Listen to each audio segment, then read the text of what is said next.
اللهم صل على محمد وعلى آل محمد كما صليت على إبراهيم وعلى آل إبراهيم إنك حميد مجيد. اللهم بارك على محمد وعلى آل محمد كما باركت على إبراهيم وعلى آل إبراهيم إنك حميد مجيد. اللهم صل على سيدنا محمد وعلى آل سيدنا محمد وأصحاب سيدنا محمد وبارك وسلم عليهم.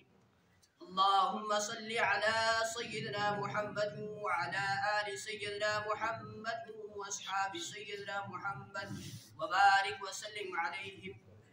الحمد لله رب العالمين، والصلاة والسلام على سيد الأنبياء والمرسلين وعلى آله وأصحابه أجمعين. أما بعد، أرسله بالحق بشيرا ونذيرا وداعيا إلى الله بإذنه وسراجا منيرا. فقد قال الله تبارك وتعالى في الكلام المجيد والفرقان الحميد: أعوذ بالله من الشيطان الرجيم، بسم الله الرحمن الرحيم. يا أيها الذين آمنوا اجتنبوا كثيرا من الظن إن بعض الظن إثم ولا تجسسوا ولا يغتب بعضكم بعضا أيحب أحدكم أن يأكل لحم أخيه ميتا فكرهتموه واتقوا الله إن الله تواب رحيم. صدق الله العظيم وصدق رسوله النبي الكريم، ونحن على ذلك لمن الشاهدين والشاكرين والحمد لله رب العالمين. قال النبي صلى الله عليه وسلم: الغيبة أشد من الزنا، أو كما قال عليه الصلاة والسلام.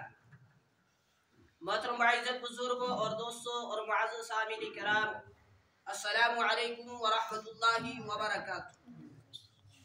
اللہ رب العزت کا بے حد فضل، کرم، احسان، شکر، جس رب ذوالجلال نے ہم سب کو اس پرفتن دور کے اندر یہ توفیق عطا فرمائی کہ ہم اس کے اس پاک گھر کے اندر حاضر ہو سکیں.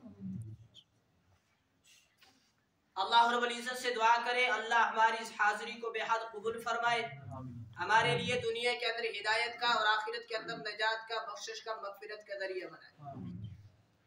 محترم حضرات، آج کے جمعۃ المبارک کے موقع پر میں ان تین برائیوں کا، ان تین گناہوں کا آپ کے سامنے تذکرہ کرنا چاہوں گا جو ہمارے معاشرے کے اندر بہت ہی پھیلی ہوئی ہیں اور جن کو ہمارا معاشرہ گناہ سمجھتا ہی نہیں. ہمارے گھروں میں، ہمارے خاندانوں میں، ہماری برادریوں میں حسد، کینہ، بغض جن چیزوں کی بنا پر وجود میں آتا ہے، اس کی اصل چیزیں اور اصل بنیاد یہی تین چیزیں ہیں، اور یہ ساری کی ساری زبان کی دین ہے. اور وہ تین چیزیں کون سی ہیں؟ ان میں پہلی چیز ہے عیب جوئی، دوسری چیز ہے غیبت، اور تیسری چیز ہے بدگمانی.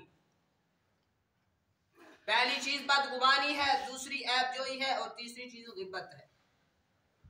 اور یہ ایسی برائیاں ہیں، ایسے گناہ ہیں کہ جن کو معاشرہ گناہ نہیں سمجھتا. خیر، ان کا ہم آج تذکرہ کریں گے، ان کے اوپر آنے والی وعیدوں کو سنیں گے، اور اس کے بعد اپنے آپ کو ان سے بچانے کی کوشش کریں گے. انسان کی زبان تمام اعضائے بدنیہ کے اوپر سرداری کا درجہ رکھتی ہے. ہر روز صبح ہی صبح زبان کے سامنے جسم کے سارے اعضاء جھکتے ہیں، عاجزی و انکساری سے پیش آتے ہیں. ترمذی شریف کے اندر احادیث موجود ہے. حضرت ابو سعید خدری رضی اللہ تعالیٰ عنہ جناب رسول اکرم صلی اللہ علیہ وسلم کا مبارک ارشاد نقل فرماتے ہیں کہ آپ صلی اللہ علیہ وسلم نے ارشاد فرمایا، جب آدمی صبح سو کر اٹھتا ہے تو اس کے جسم کے سارے اعضاء زبان کے سامنے پڑے عاجزی و انکساری کے ساتھ پیش آتے ہیں، اور پھر کہتے ہیں کہ ہمارے لیے اللہ تعالیٰ سے ڈرتی رہنا، ہمارا واسطہ تیرے ساتھ ہے.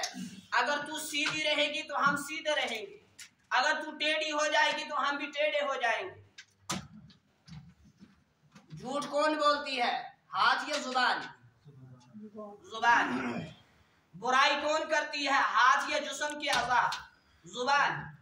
تو بھگتنا سزا کس کو پڑتی ہے؟ جسم کو۔ یہ تو زبان بول کر چھپ جاتی ہے منہ کے اندر۔ زبان کی اس گناہ کے بعد، اس برائی کرنے کے بعد سزا جو بھگتنی پڑتی ہے وہ جسم کو بھگتنی پڑتی ہے۔ اس لیے جسم کے سارے اعضاء اسے کہتے ہیں کہ اللہ کے واسطے ہمارے حق میں تو ڈرتی رہنا، تو سیدھی رہے گی تو ہم بھی سیدھے رہیں گے، تو ٹیڑھی ہو جائے گی تو ہم بھی ٹیڑھی ہو جائیں گے۔ ہر ایک کے لیے لازم اور ضروری ہے کہ وہ اپنی زبان کے اوپر کنٹرول رکھے، اپنی زبان قابو کے اندر رکھے۔ اس کے لیے تو کوئی خیر ہی نہیں جو زبان کو کنٹرول کے اندر نہ رکھتا ہو۔ بزرگوں کا مقولہ ہے کہ پہلے تولو اور پھر بولو۔ انسان کو جو کچھ بولنا ہے پہلے خوب سمجھ لے، سوچ لے کہ میں کیا بولنے والا ہوں، اس کے بعد بولے۔ حضرت عقبہ بن عامر رضی اللہ تعالیٰ عنہ نے جناب رسول اکرم صلی اللہ علیہ وسلم سے ملاقات کی۔ اس کے بعد عرض کیا یا رسول اللہ صلی اللہ علیہ وسلم، نجات کا ذریعہ کیا ہے؟ آپ صلی اللہ علیہ وسلم نے ارشاد فرمایا اپنی زبان کو قابو میں رکھو، اپنی زبان کو کنٹرول کے اندر رکھو۔ اور ایک دوسری احادیث کے اندر، روایت کے اندر اللہ کے نبی علیہ السلام کا مبارک فرمان ہے من صمت نجا، جو خاموش رہا اس نے نجات پائی، جو چپ رہا وہ نجات پائی۔ یقیناً ہے جب یہ زبان بولے گی تو جھوٹ بولے گی، غیبت کرے گی، برائی کرے گی، کسی کے خلاف ایسے الفاظ کہے گی کہ اس کا دل ٹوٹ جائے گا، لیکن اگر چپ رہے گا تو ان ساری برائیوں سے بچ جائے گا۔ اگر زبان بند رہے گی تو ان تمام برائیوں سے انسان کی حفاظت رہے گی۔ اس لیے بزرگوں، ہر ایک کے لیے لازم ہے کہ وہ اپنی زبان کے اوپر کنٹرول رکھے۔ ہم زبان سے جو بھی بولتے ہیں قرآن کے اندر اللہ پاک ارشاد فرماتے ہیں وہ لکھ لیا جاتا ہے، جو بھی بول ہم زبان سے نکالتے ہیں۔ اس لیے پہلے سوچو، پہلے سمجھو کہ میں کیا بولنے والا ہوں، اس کے بعد پھر بولو۔ جو حضرات زبان کے اوپر کنٹرول رکھتے ہیں، زبان کو اپنے قابو کے اندر رکھتے ہیں، اللہ کے نبی صلی اللہ علیہ وسلم نے ایسے لوگوں کے لیے خود جنت کی خوشخبری سنائی۔ بخاری کے اندر حدیث موجود ہے، حضرت سہیل بن سعد رضی اللہ تعالیٰ عنہ سے روایت ہے کہ اللہ کے نبی علیہ السلام نے ارشاد فرمایا جو شخص مجھے اس چیز کی جو اس کے دو ٹانگوں کے درمیان ہے اور اس چیز کی جو اس کے دو گالوں کے درمیان ہے، یعنی ٹانگوں کے درمیان شرمگاہ اور گالوں کے درمیان زبان، جو مجھے ان دو چیزوں کی گارنٹی دے گا میں اس کے لیے جنت کا ذمہ دار ہوں، میں اسے جنت لے کر دوں گا، میں اس کے لیے جنت کی گارنٹی لے رہا ہوں۔ جو مجھے ان دو چیزوں کی گارنٹی دے گا، زبان کی اور شرمگاہ کی۔ بزرگوں دکھ کے ساتھ کہنا پڑتا ہے آج کل کے اندر انہی چیزوں کا سب سے زیادہ غلط استعمال ہے۔ اللہ کے نبی کا فرمان ہے جو مجھے ضمانت دے گا اپنی زبان کی، اپنی شرمگاہ کی، اس کے لیے میں ذمہ دار ہوں، میں اسے کیا لے کر دوں گا؟ جنت۔ حضرت ابو بکر رضی اللہ تعالیٰ عنہ بڑی شان والا صحابی، اپنی زبان کو پکڑتے ہیں اور روزانہ اسے کھینچتے ہیں۔ یقیناً میں ممبر رسول سے کہتا ہوں ہم نے آج تک ایسا نہیں کیا ہوگا کہ زبان کو پکڑا ہو، کھینچا ہو، متنبع کیا ہو کہ اس زبان نے مجھے ہلاکت کی جگہ میں اتار دیا۔ یقیناً ایسا ہم نے کبھی نہیں کیا ہوگا۔ حضرت ابو بکر زبان کو روزانہ نکالتے ہیں، ہاتھ کے اندر پکڑتے اسے کھینچتے ہیں۔ ایک مرتبہ حضرت عمر فاروق رضی اللہ تعالیٰ عنہ پہنچے، دیکھا ابو بکر زبان کو پکڑ کر کھینچ رہے ہیں، جھٹکے دے رہے ہیں۔ اب عمر رضی اللہ تعالیٰ عنہ نے کہا ابو بکر اللہ آپ کی مغفرت فرمائے، آپ زبان کو کیوں کھینچتے ہو؟ تو ابو بکر رضی اللہ تعالیٰ عنہ نے جواب میں ارشاد فرمایا اس زبان نے مجھے ہلاکت کی جگہ میں اتار دیا۔ اتنی بڑی شان والا صحابی غور کرنے کا مقام ہے۔ حضور صلی اللہ علیہ وسلم کے یار غار، ہجرت کا ساتھی، خلیفہ اول، اتنی بڑی شان والا صحابی زبان کو پکڑتا ہے، اسے کھینچتا ہے اور کہتا ہے، اس کو متنبع کر کے کہتا ہے کہ زبان نے مجھے ہلاکت کی جگہ پر اتار دیا۔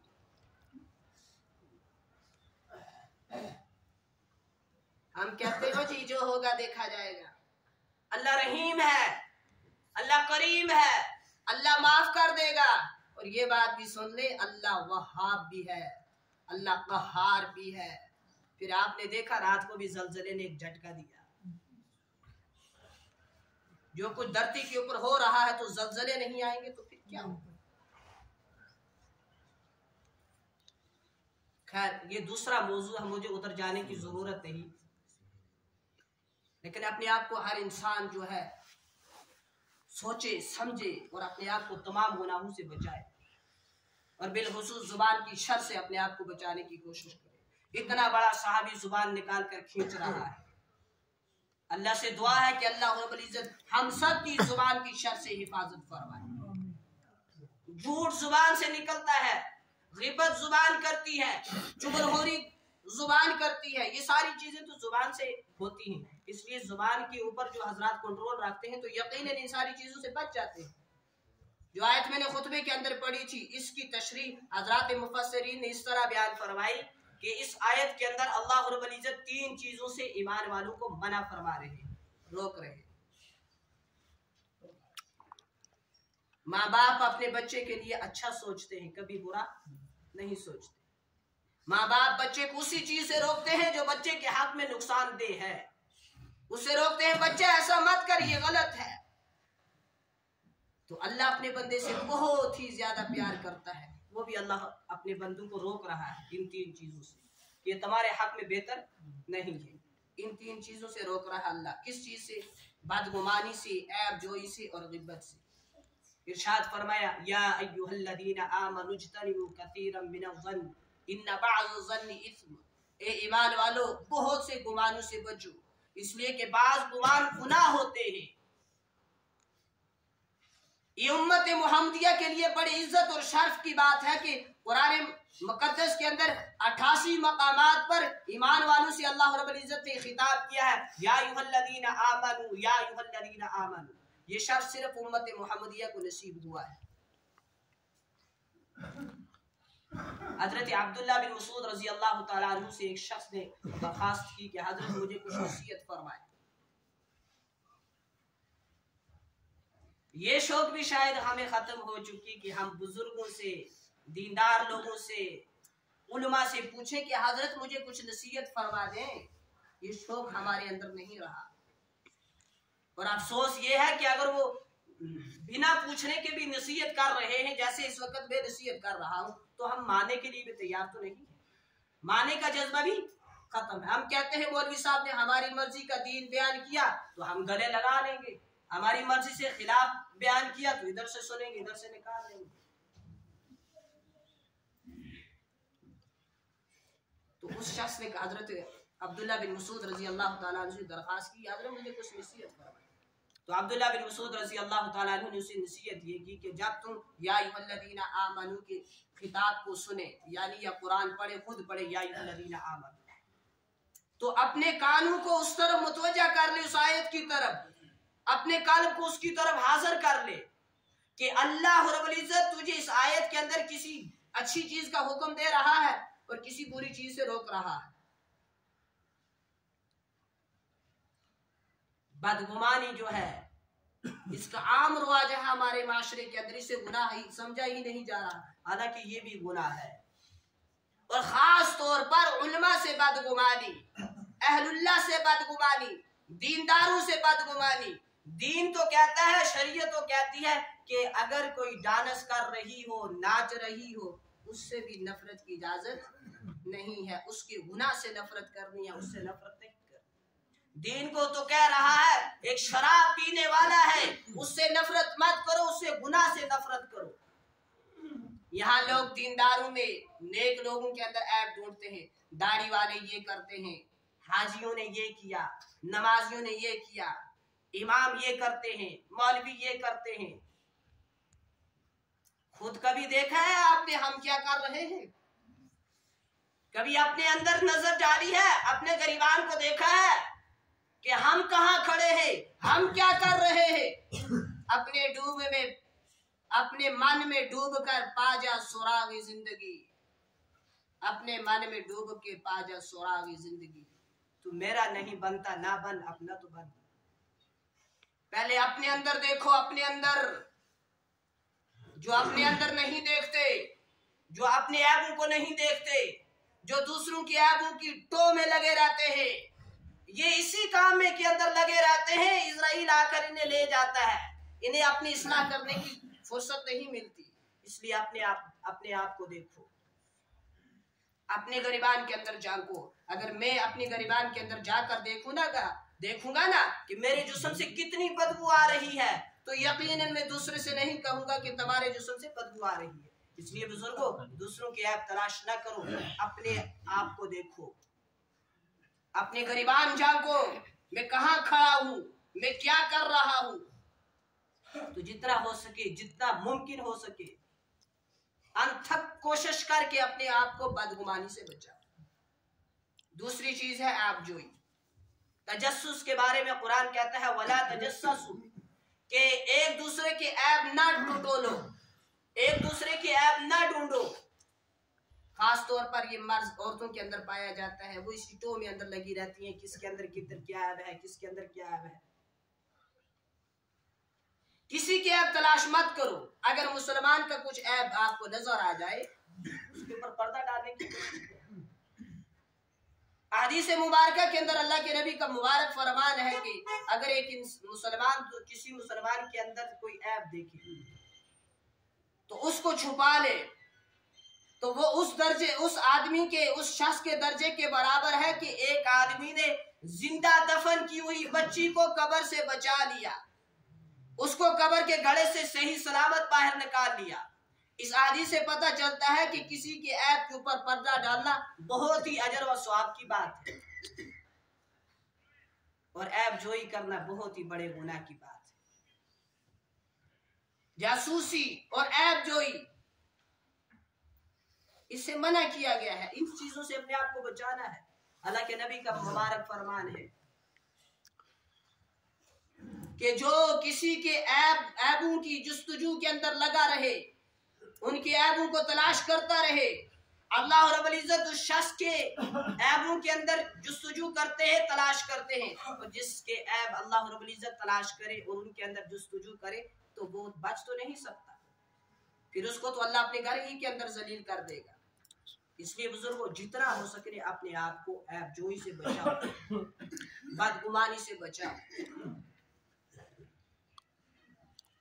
اور تیسری چیز میں نے جو آیت پڑھی تھی اس کے اندر 3 چیزیں تھی. پہلی تو آپ کے سامنے آ گئی بدگمانی، اور دوسری بھی آ گئی عیب جوئی، اور تیسری چیز ہے وہ ہے غیبت. غیبت ایسا ہی گناہ ہے، گناہ کبیرہ ہے. جیسے شراب پینا گناہ کبیرہ ہے، بدکاری کرنا گناہ کبیرہ ہے، سود لینا دینا گناہ کبیرہ ہے. ہاں سود کے معاملے میں ہمیں شریعت یاد نہیں رہتی. سود کے معاملے میں ہم کہتے ہیں جی میں نے جمع کیا ہے اکاؤنٹ کے اندر، وہ نکال کر میں اپنی بیٹی کو دوں گا، میری بیٹی غریب ہے. سود کے معاملے میں ہمیں شریعت یاد نہیں رہتی. بس پیسہ آئے کہاں سے آتا ہے آتا جائے، میری جیب بھرتی جائے، عزت جاتی ہے چلی جائے، ایمان لوٹتا ہے چلا جائے، مگر پیسہ آئے، پیسہ آتا جائے.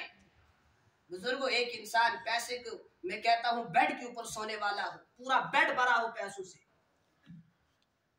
اس کی زندگی کے اندر دین نہ ہو، سکون آئے گا؟ قارون کے پاس اتنے خزانے تھے، دین زندگی کے اندر نہیں تھا، نہ ہی سکون تھا، نہ ہی اللہ نے اسے کامیاب کیا. کامیابی ناکامی کا دارمدار مال کے اسباب کے اوپر نہیں ہے، دین پر ہے. جس کی زندگی کے اندر دین ہوگا اس کے پلے کچھ نہ ہو اللہ اسے کامیاب کرے گا، اور جس کے پاس سب کچھ ہوگا صرف دین نہیں ہوگا، سب کچھ ہونے کے باوجود اللہ اسے ناکام کرے گا. اگر کامیابی اسباب کے اوپر ہوتی، مال کے اوپر ہوتی، فرعون کیوں ناکام ہوتا، قارون کیوں ناکام ہوتا، پھر تو یہ کامیاب ہو جاتا.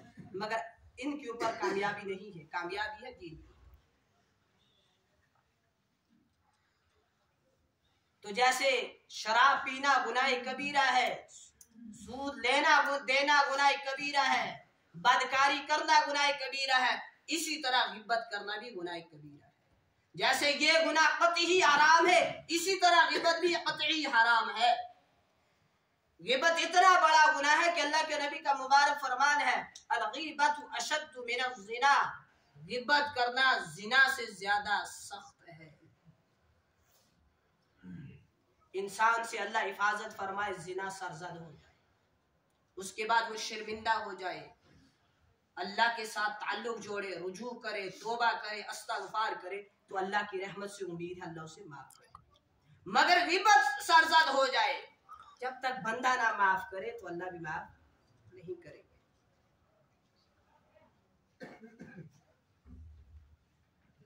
وعیدیں بہت آئی ہیں غیبت کے اوپر، غیبت کرنے والوں کے بارے میں شریعت اسلامیہ کے اندر بہت وعیدیں آئی ہیں، اور سب سے بڑی وعید تو یہ ہے جو قرآن کریم بیان کر رہا ہے، وَلَا يَكْتَبْ بَعْضُكُمْ بَعْضًا أَيُحِبُّ أَحَدُكُمْ أَن يَأْكُلَ لَحْمَ أَخِيهِ مَيْتًا فَكَرِهْتُمُوهُ۔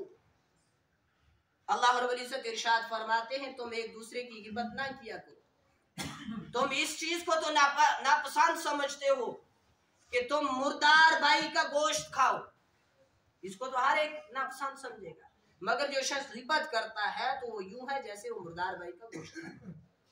پہلی وعید یہ ہے کہ غیبت کرنے والا یوں ہے جیسے اس نے اپنے مردار بھائی کا گوشت کھایا۔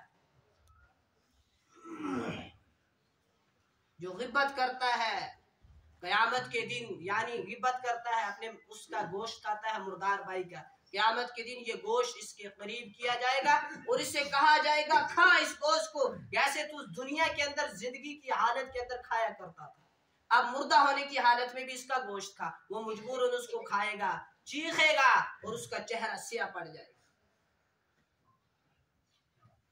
حضرت عبداللہ بن مسعود رضی اللہ تعالیٰ عنہ فرماتے ہیں کہ ہم ایک مرتبہ حضور صلی اللہ علیہ وسلم کی خدمت میں حاضر تھے، ایک آدمی اٹھا اور چلا گیا، جب وہ اٹھ کر چلا گیا تو ایک دوسرے آدمی نے اس کے بارے میں کچھ غیبت والے کلمات کہے، جیسے ہماری بھی عادت ہے، ایک بندہ اٹھ کر چلا جاتا ہے تو ہم کہتے ہیں یہ کل یوں کیا کرتا تھا آج ہمیں نصیحتیں کر رہا ہے۔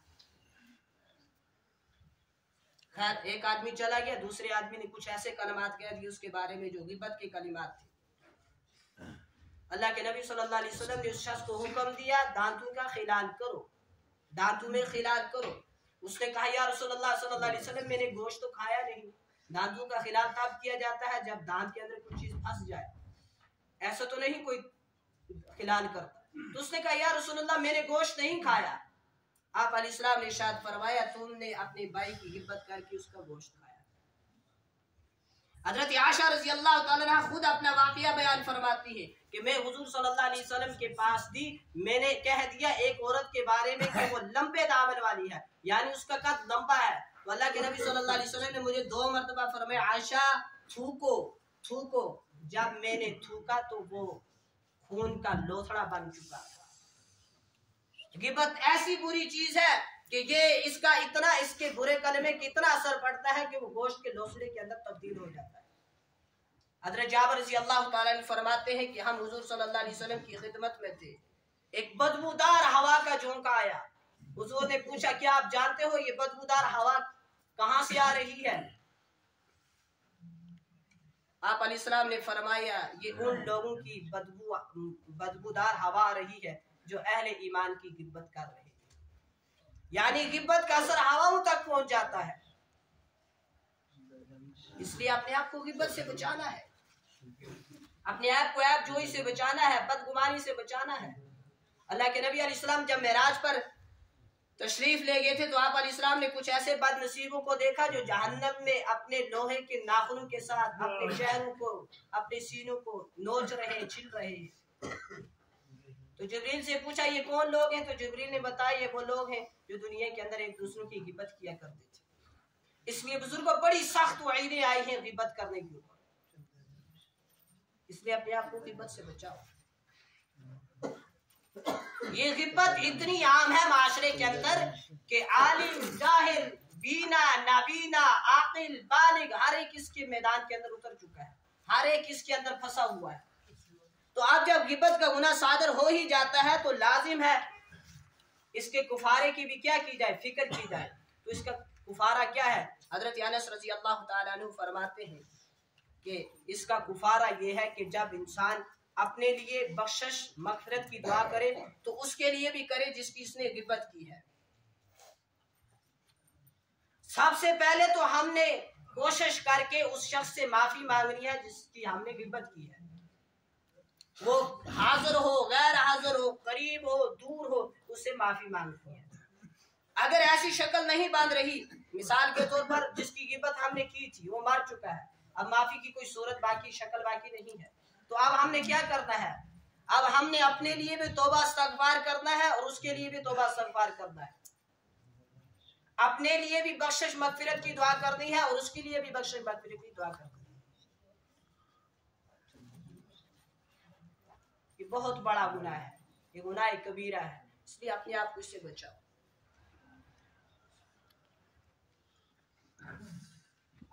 الغیبت اشد من الزنا، غیبت کرنا زنا سے زیادہ سخت ہے، اس سے اپنے آپ کو بچانا ہے۔ اور بزرگوں، غیبت کرنے کا کچھ فائدہ نہیں ہے، الٹا نقصان ہے، نقصان ہی نقصان ہے۔ کنز الاعمال کے اندر لکھا ہے کہ ایک شخص کو قیامت کے دن اپنے نام اعمال دکھائے جائیں گے، جب ان کو دیکھے گا تو ان کے اندر ایسی نیکیاں موجود ہوگی جو اس نے نہیں کی ہوں گی، تو یہ عرض کرے گا یا اللہ یہ نیکیاں تو میں نے نہیں کی تھی، یہ کہاں سے آئی؟ تو اسے کہا جائے گا کہ یہ نیکیاں ان کی آئی جو تمہاری غیبت کیا کرتے تھے۔ یعنی ایک شخص غیبت کرتا ہے، جس کی غیبت کی جا رہی ہے، غیبت کرنے والی کی نیکیاں اس کو دی جائیں گی، تو کون سا فائدہ ہے؟ نقصان ہی نقصان ہے۔ اور خود بذات غیبت بری چیز ہے، لیکن دوسروں کے بارے میں اگر ہم غیبت کریں گے تو ان کے حق میں نیکیاں بن جاتی ہیں۔ کسی شاعر نے کیا خوب کہا، نیکیاں کم پڑ رہی تھی نام اعمال میں، شکر ہے دشمنوں کا گالیاں کا اعمال۔ اس لیے اپنے آپ کو غیبت سے بچاؤ، عیب جوئی سے بچاؤ، بدگمانی سے بچاؤ، یہ وہ گناہ ہیں جن کے اندر ہم مبتلا ہیں۔ تو ان سب کے اوپر ہم سب کو کیا کرنا چاہیے؟ توبہ استغفار کرنا چاہیے، ان کے لیے دعائے مغفرت کرنی چاہیے جن کی ہم نے غیبت کی ہے، اپنے لیے بھی اللہ رب العزت سے دعا ہے کہ اللہ رب العزت ہمارے تمام گناہوں کو معاف فرمائے، آئندہ ہم سب کو نیک صالح زندگی گزارنے کی توفیق عطا فرمائے۔